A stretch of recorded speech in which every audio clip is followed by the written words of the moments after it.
So Tripwire has released a brand new post doing a deep dive into the new Specialist System. In this video, we'll go over all the new details. Hey guys, this is Chris with B&B Gaming. Welcome back, and I hope you're doing amazing today. Thank you guys all for your likes, your shares, your comments, and if you're new here and you're interested in Killing Floor 3, hit that subscribe button for more content. Now to start out with guys, the post begins, what is a Specialist? A Specialist is the combination of a character and perk archetype, such as Mr. Foster and Commando or Devlin and Firebug. There can be any number of specific specialists on the field. So that means we can have multiple Mr. Fosters on the team. It's not going to be locked to just one Mr. Foster, one Devlin, etc. Regarding the Specialist System, we do have an official comment from Yushiro, the senior community manager from Tripwire. He says in the post, the team has read over all the feedback from players and has made adjustments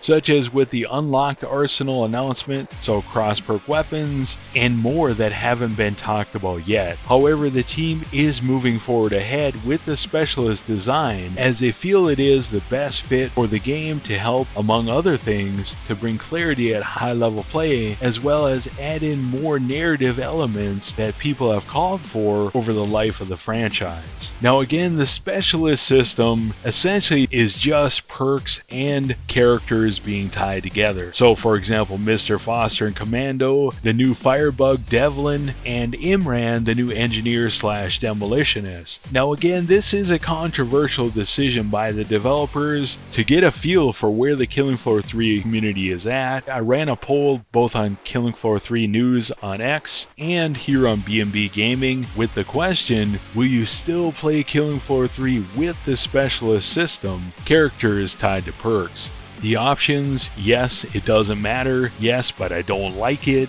no, and finally, not sure, need more info. Both polls essentially look like about 80% of players are still going to play it, around 12% are not sure, but still around 9% are not going to play Killing Floor 3 because of the Specialist System. As far as what I voted, I chose yes, but I don't like it. It's kind of funny because as I think about it with my head, I'm like, it's not a really big deal. However, when I think about playing the game, I'm thinking like, okay, I want to play Firebug, but I really don't want to play as Devlin. Am I going to still play Killing Floor 3? Absolutely. I've been waiting for this game for like 6 years, and from everything I've seen from Killing Floor 3, it reminds me a lot of Borderlands versus some kind of generic hero shooter. The next section, what's familiar? Perk progression and customization. Each specialist has levels, perk progression, and customization. Each specialist perk has levels and unlockable skills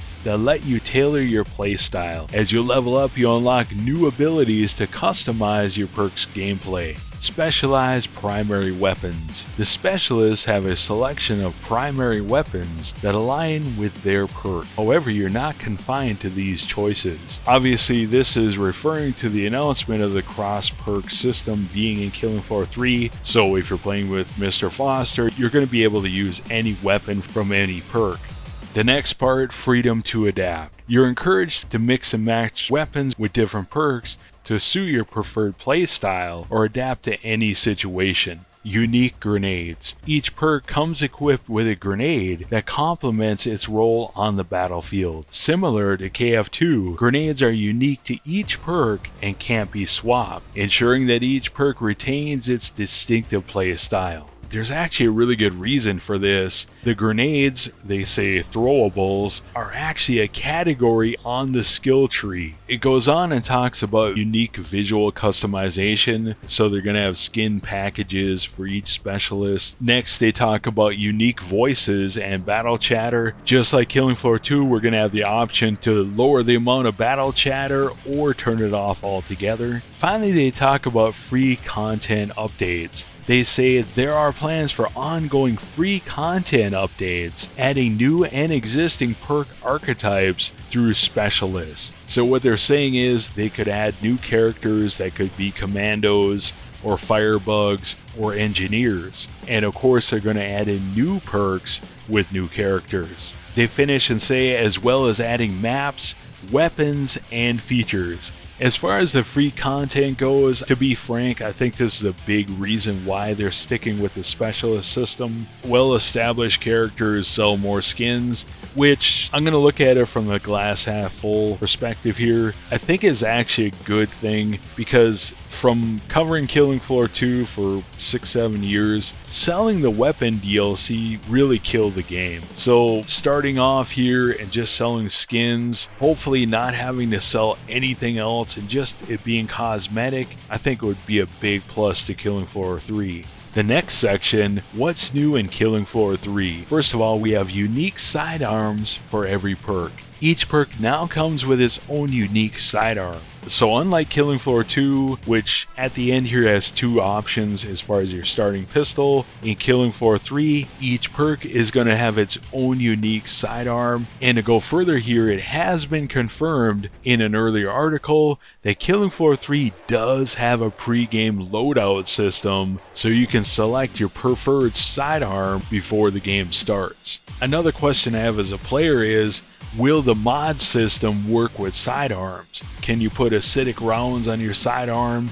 Can you put heavier rounds? Can you adjust the fire rate? I guess we'll have to wait and see. The next section, selectable tools. Perks start with a tool that fits their specialization. For example, Imran begins with a multi-tool that can unlock traps, zip lines, and more. Meanwhile, Foster starts with an ammo bag. However, any specialist can purchase any tool at the trader pod, giving you more options on the battlefield. The next heading, enhanced levels and skills. We've expanded the progression system. Each specialist perk has 30 levels and over 30 skill choices, with each skill upgradable 3 times. And if we look at Mr. Foster's skill tree here, he actually has 35 skills. Later on in the article, they go into depth of basically how this is going to work. The next heading, operational budget system. As you level up, your operational budget increases,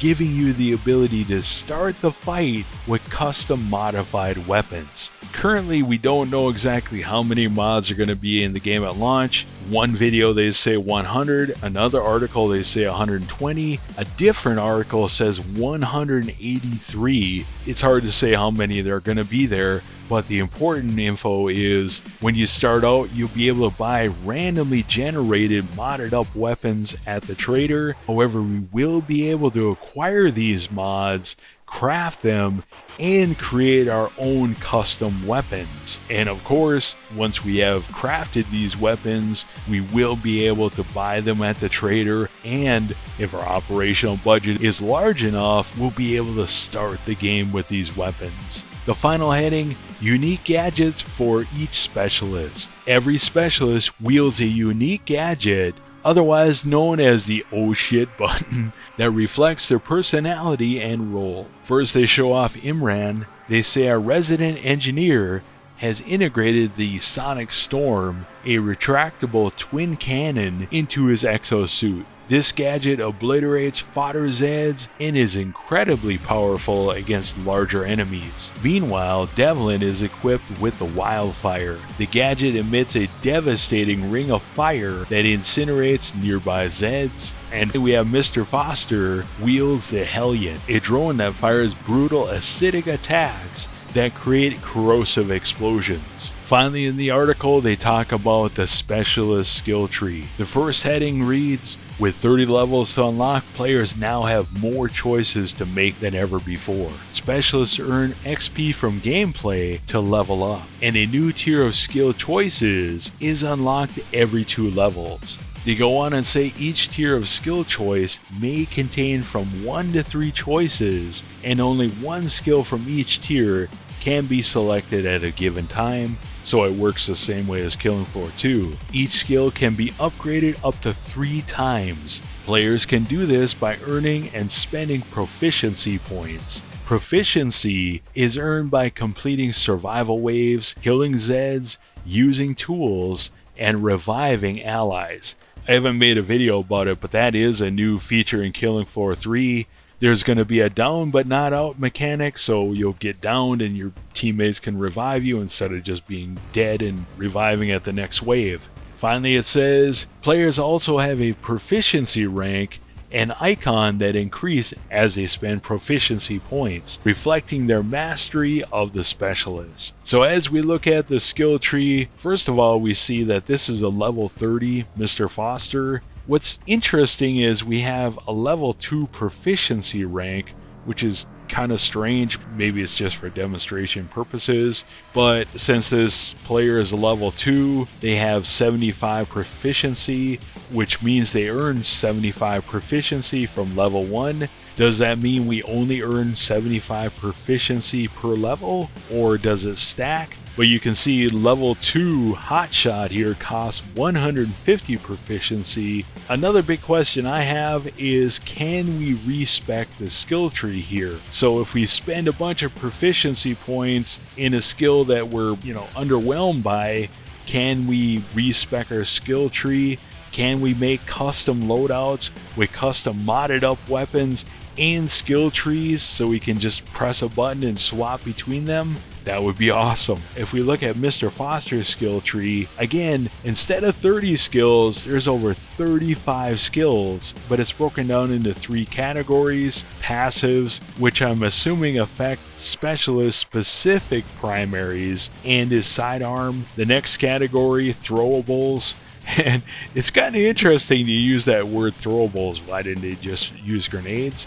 I actually do know why, because I know the other 3 unannounced specialists, but I can't say. Category number 3, gadget. Finally, in the post, they reveal that they do have 3 other specialists that are going to be coming at launch. So what do you guys think? Let me know in the comments below. Are you hyped up for Killing Floor 3? For me, I'm most excited about all the different skill combinations. Mr. Foster with 35 different skills that you can upgrade 3 times. I'm one of those players where I just love trying different weird stuff. Like, what happens if you stack everything for pistol damage? What happens if you put everything into grenade damage? So for me, I'm hoping that you can respec your skill tree, because otherwise I'm going to be in some serious trouble. But I don't care. I'm trying all weird stuff either way.